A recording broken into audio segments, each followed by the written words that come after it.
Қайырлы күн, құрметті тіл үйренуші. Бүгін біз күнделікті қолданатын активті 5 сөзді үш тілде меңгеретін боламыз.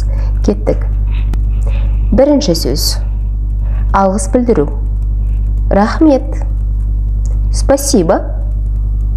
Thank you. Өтініш. Пожалуйста. Please. Үшінші сөз. Кешіріңіз. Извините.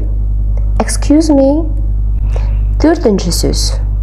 Ештеңе етпейді, оқасы жоқ. Ничего. No problem. Бесінші сөз. Бола ма? Можно? May I? Сонымен, құрметті тіл үйренуші, егер де аталған мағлұматтар сіздерге ұнап жатса, міндетті түрде лайк басып, комментарий қалдыруды ұмытпаңыздар. Және келесі сабаққа өтіңіздер. Бай-бай. Сау болыңыздар. До свидания.